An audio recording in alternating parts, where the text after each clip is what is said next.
എല്ലാ വിദ്യാർത്ഥികൾക്കും പുതിയൊരു വീഡിയോയിലേക്ക് സ്വാഗതം. ഈ വർഷത്തെ +1 higher secondary, vocational higher secondary, sports quota, merit കോട്ട, അതുപോലെ തന്നെ മോഡൽ റെസിഡൻഷ്യൽ സ്കൂൾ എന്നിങ്ങനെ വിവിധ വിഭാഗങ്ങളിലേക്കുള്ള ഫസ്റ്റ് അലോട്ട്മെൻറ്റ് റിസൾട്ട് ഇന്നലെ പ്രസിദ്ധീകരിച്ചിട്ടുണ്ടായിരുന്നു. അതായത് മെയ് 2-ാം തീയതി പ്രസിദ്ധീകരിച്ചിട്ടുണ്ടായിരുന്നു.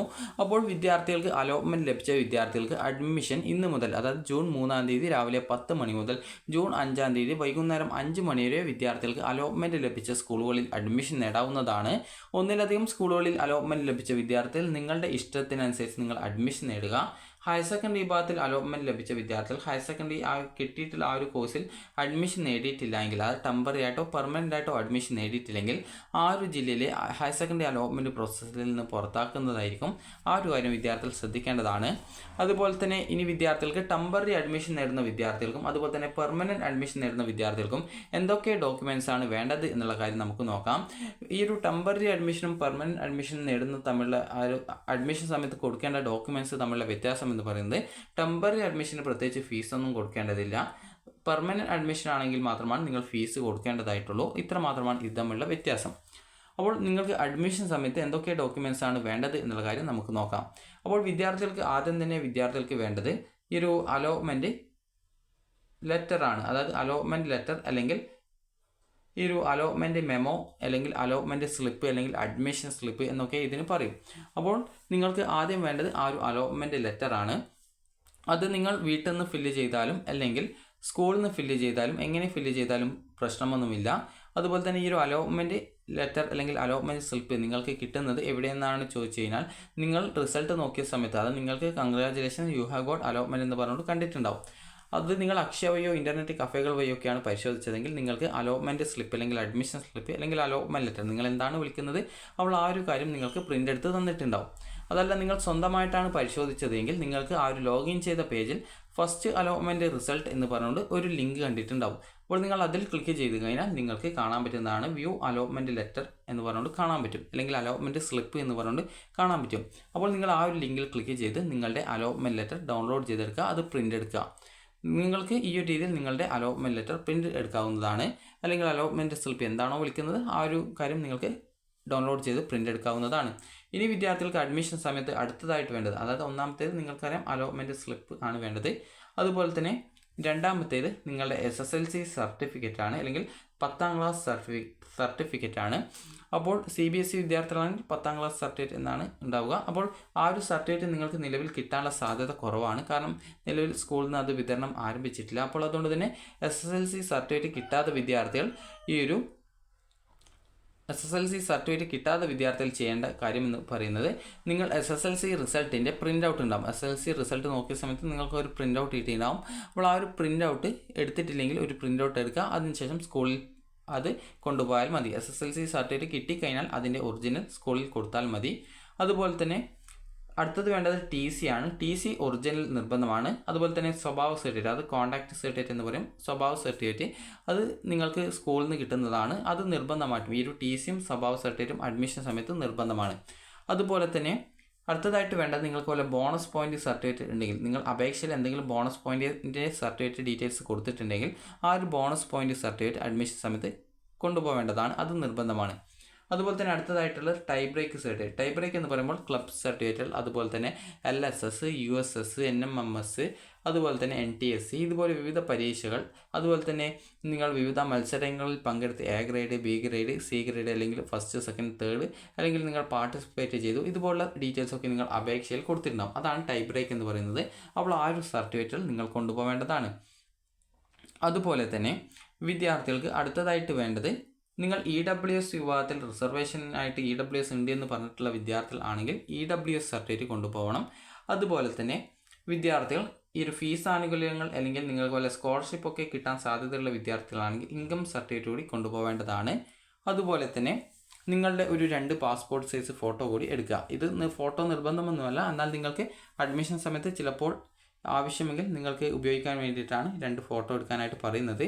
അതുപോലെ തന്നെ ഈ ഒരു അലോട്ട്മെൻറ്റ് ലെറ്ററിന് 2 പേജ് ഉണ്ടാകും. 2 പേജും നിങ്ങൾ 2 PDF, അത് PDF അല്ല 2 A4 ഷീറ്റിൽ എടുക്കണം. കാരണം വിദ്യാർത്ഥികൾ ചോദിച്ചതാണ് ഒരു A4 ഷീറ്റിൻ്റെ അപ്പുറത്തും ഇപ്പുറത്തുമായിട്ട് എടുത്താൽ മതിയോ എന്നുള്ളത്. അങ്ങനെ എടുക്കേണ്ടതില്ല, നിങ്ങൾ 2 ഈ ഒരു A4 ഷീറ്റിൽ പ്രിൻ്റ് എടുക്കേണ്ടതാണ്.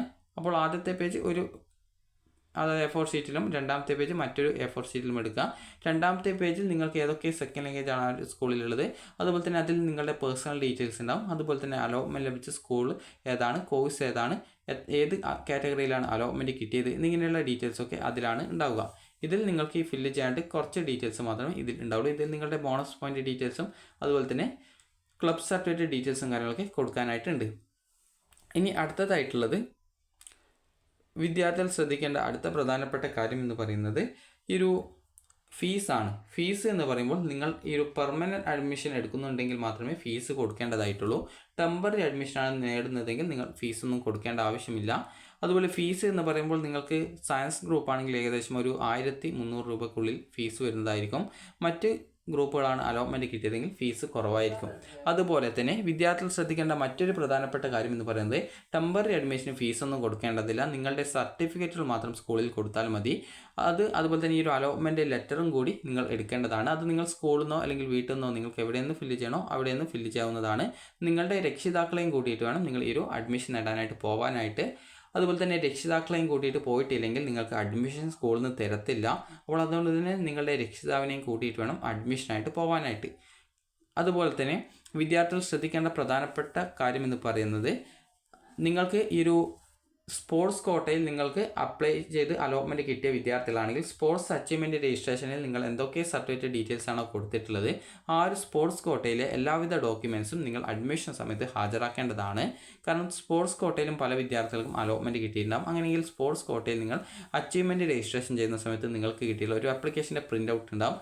അതും അതിനോടൊപ്പം തന്നെ വിദ്യാർത്ഥികളുടെ ഈ സ്പോർട്സ് കോട്ടയുടെ ആ ഒരു വിവിധ സർട്ടിഫിക്കറ്റ് ഉണ്ടാകും. നിങ്ങൾ എന്തൊക്കെ ഡോക്യുമെൻറ്റ്സ് ആണോ സ്പോർട്സ് കോട്ടയിൽ അപേക്ഷിക്കാനായിട്ട് കൊടുത്തത് ആ ഒരു ഡോക്യുമെൻറ്റ്സൊക്കെ അച്ചീവ്മെൻറ്റ് രജിസ്ട്രേഷൻ ചെയ്തത് ആ ഒരു ഡോക്യുമെൻറ്റൊക്കെ നിങ്ങൾ അഡ്മിഷൻ സമയത്ത് പോകുന്ന സമയത്ത് എടുക്കേണ്ടതാണ്. അതുപോലെ തന്നെ വിദ്യാർത്ഥികൾക്ക് ഈ ഒരു അലോട്ട്മെൻറ്റ് ലെറ്റർ അതെങ്ങനെ ഫില്ല് ചെയ്യാം എന്നുള്ള കാര്യം ജസ്റ്റ് ഒന്ന് പറഞ്ഞു തരാം. അപ്പോൾ ഈ ഒരു അലോട്ട്മെൻറ്റ് ലെറ്ററിൽ നിങ്ങൾക്ക് ഇവിടെ ഒന്നാമതായിട്ട് കൊടുത്തിട്ടുള്ളത് ക്വാളിഫയിങ് എക്സാമിനേഷൻ സർട്ടിഫിക്കറ്റ് ആണ്. നിങ്ങൾ SSLC സർട്ടിഫിക്കറ്റ് നിങ്ങളുടെ കയ്യിലുണ്ടെങ്കിൽ നിങ്ങൾ യെസ് എന്നും ഇല്ലെങ്കിൽ നോ എന്നും ടിക്ക് ചെയ്യുക. ഇപ്പോൾ എൻ്റെ കയ്യിൽ ഇല്ല എങ്കിൽ ഞാൻ നോ ആണ് ടിക്ക് ചെയ്യുക. അതിനുശേഷം നിങ്ങൾ കയ്യിൽ ഒറിജിനൽ SSLC സർട്ടിഫിക്കറ്റ് ഉണ്ടെങ്കിൽ യെസ് എന്നാണ് ടിക്ക് ചെയ്യേണ്ടത്. കാരണം ചില വിദ്യാർത്ഥികളുടെ കയ്യിൽ SSLC സർട്ടിഫിക്കറ്റ് ഉണ്ടാവാനുള്ള സാധ്യതയുണ്ട്. അപ്പോൾ ഉണ്ടെങ്കിൽ ഒറിജിനൽ നിങ്ങൾ ഉണ്ടെങ്കിൽ യെസ് എന്ന് ടിക്ക് ചെയ്യുക.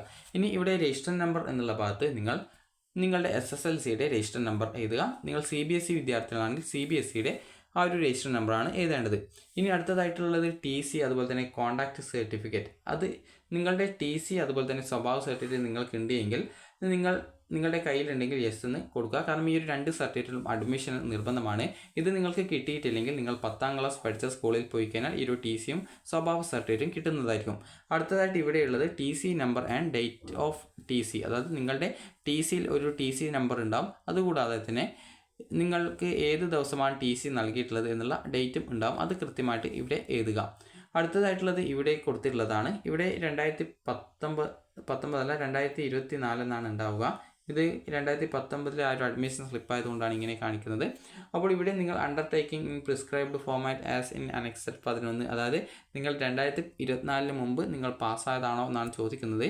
നിങ്ങൾ ഈ വർഷം പാസ്സായതാണെങ്കിൽ നോ എന്നും, അതുപോലെ തന്നെ നിങ്ങൾ ഈ വർഷം അല്ല 2024 അതിനു മുമ്പ് പാസ്സായതാണെങ്കിൽ യെസ് എന്നും ടിക്ക് ചെയ്യാവുന്നതാണ്. നിങ്ങൾ CBSE വിദ്യാർത്ഥികൾ അല്ല എങ്കിൽ പ്രത്യേകിച്ച് അവിടെയൊന്നും ചെയ്യേണ്ടതില്ല. യെസ് നോ എന്ന് ക്ലിക്ക് ചെയ്യേണ്ട ആവശ്യം, അതായത് ടൈപ്പ് ചെയ്ത് അതായത് ഈ ഒരു നിങ്ങൾ രേഖപ്പെടുത്തേണ്ട ആവശ്യമില്ല. ഇത് പ്രിൻ്റ് എടുക്കുകയാണ് ചെയ്യേണ്ടത്. പ്രിൻ്റ് എടുത്ത ശേഷം മാത്രമേ ഇത് ഫില്ല് ചെയ്യേണ്ടതായിട്ടുള്ളൂ. ഇനി അടുത്തതായിട്ടുള്ളത് വെദർ അറ്റാച്ച്ഡ് ആധാർ. നിങ്ങൾ ആധാർ കാർഡ് അപേക്ഷയിൽ ആധാർ കാർഡിൻ്റെ ഡീറ്റെയിൽസ് കൊടുത്തിട്ടുണ്ടോ എന്നാണ് ചോദിക്കുന്നത്. ഉണ്ടെങ്കിൽ യെസ് എന്നും ഇല്ലെങ്കിൽ നോ എന്നും ടിക്ക് ചെയ്യുക. അടുത്തത് ഇവിടെ നിങ്ങളുടെ ആധാർ നമ്പർ എഴുതാനായിട്ടുണ്ട്. അത് ഇവിടെ എഴുതുക. അതുപോലെ നിങ്ങൾക്ക് വല്ല ബോണസ് പോയിന്റ് സർട്ടിഫിക്കറ്റ് ഡീറ്റെയിൽസ് ഇവിടെ അപേക്ഷയിൽ കൊടുത്തിട്ടുണ്ടെങ്കിൽ ഏതൊക്കെയാണ് ആ ഒരു ബോണസ് പോയിന്റ് സർട്ടിഫിക്കറ്റുകൾ എന്നുള്ളത് ഇവിടെ എഴുതുക. അതുപോലെ തന്നെ നിങ്ങൾക്ക് വല്ല ടൈ ബ്രേക്ക് അതായത് ക്ലബ് സർട്ടിഫിക്കറ്റുകളോ അല്ലെങ്കിൽ നിങ്ങൾ എന്തെങ്കിലും മത്സരങ്ങളിൽ പങ്കെടുത്ത സർട്ടിഫിക്കറ്റ് ഡീറ്റെയിൽസുകൾ അപേക്ഷയിൽ കൊടുത്തിട്ടുണ്ടെങ്കിൽ ഏതൊക്കെയാണെന്നുള്ളത് അവിടെ എഴുതുക. അതുപോലെ നിങ്ങൾ അഡ്മിഷൻ സമയത്ത് എന്തൊക്കെ ആ ഒരു ബോണസ് പോയിന്റ് അതുപോലെ തന്നെ അതുപോലെ തന്നെ ടൈ ബ്രേക്ക് സർട്ടിഫിക്കറ്റുകളാണ് ഹാജരാക്കുന്നത് എന്നാണ് ഇവിടെ രേഖപ്പെടുത്തേണ്ടത്. ഇവിടെ രേഖപ്പെടുത്തുന്ന എല്ലാവിധ ഡോക്യുമെൻറ്റ്സും നിങ്ങൾ അഡ്മിഷൻ സമയത്ത് സ്കൂളിൽ കൊടുക്കേണ്ടതാണ്. അതുപോലെ തന്നെ വിദ്യാർത്ഥികൾക്ക് ഇവിടെ കാണാൻ പറ്റുന്നതാണ് സെക്കൻഡ് ലാംഗ്വേജ് ഓപ്റ്റഡ്. നിങ്ങൾക്ക് ഈ ഒരു അപേക്ഷ അതായത് അലോട്ട്മെൻറ്റ് സ്ലിപ്പിൽ 2 പേജ് ഉണ്ടാവുമെന്ന് പറഞ്ഞിട്ടുണ്ടായിരുന്നു. രണ്ടാമത്തെ പേജിൽ നിങ്ങളുടെ പേഴ്സണൽ ഡീറ്റെയിൽസ് ഒക്കെ ഉണ്ടാവുന്നതായിരിക്കും. അപ്പോൾ അതുകൊണ്ടാണ് ആ ഒരു പേജ് ഞാൻ ജസ്റ്റ് കാണിക്കാത്തത്. അപ്പോൾ അതിന് ഏറ്റവും താഴെയായിട്ട് അലോട്ടഡ് ഡീറ്റെയിൽസ് എന്നുള്ള ഭാഗത്ത് അതിന് താഴെയായിട്ട് തന്നെ second language available in the school എന്ന് പറഞ്ഞുകൊണ്ട് ഏതൊക്കെ സെക്കൻഡ് ലാംഗ്വേജസ് ആണ് ഉള്ളത് എന്ന് രേഖപ്പെടുത്തിയിട്ടുണ്ടാകും. അധിക സ്കൂളുകളിലും മലയാളം അതുപോലെ തന്നെ ഹിന്ദി എന്നിവ ഉണ്ടാകും. അതുപോലെ തന്നെ ചില സ്കൂളുകളിൽ മാത്രം സ്പാനിഷ്, ജർമ്മനി ഇതുപോലുള്ള ഭാഷകളും ഉണ്ടാകും. അപ്പോൾ അതുപോലെ തന്നെ ചില സ്കൂളിൽ ഉറുദു അതുപോലെ തന്നെയുള്ള സംസ്കൃതം ഇതുപോലുള്ള സെക്കൻഡ് ലാംഗ്വേജസും ഉണ്ടായിരിക്കുന്നതാണ്.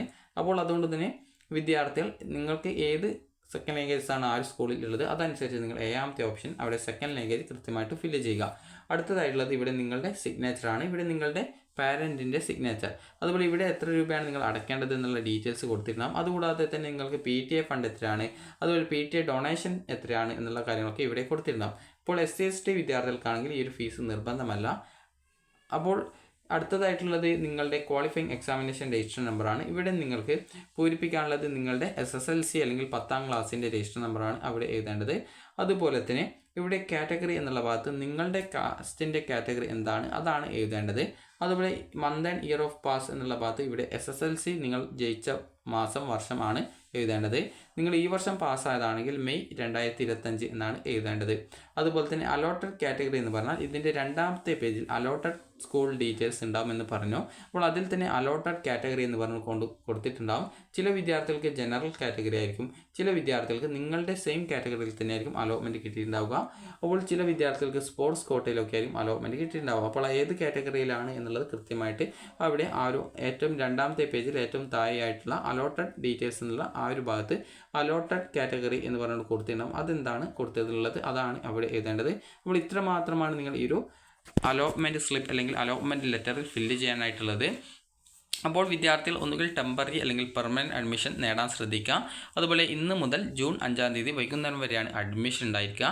അഡ്മിഷൻ നേടിയിട്ടില്ല എങ്കിൽ വിദ്യാർത്ഥികളെ അലോട്ട്മെൻറ്റ് പ്രോസസ്സിൽ നിന്ന് പുറത്താക്കുന്നതായിരിക്കും എന്നുള്ളത് പ്രത്യേകം ശ്രദ്ധിക്കേണ്ടതാണ്. അപ്പോൾ നിങ്ങൾക്ക് ഈ ഒരു വീഡിയോ ഉപകാരപ്രദമായിട്ടുണ്ടെങ്കിൽ ലൈക്ക് ചെയ്യുക, ഷെയർ ചെയ്യുക. Thank you for watching.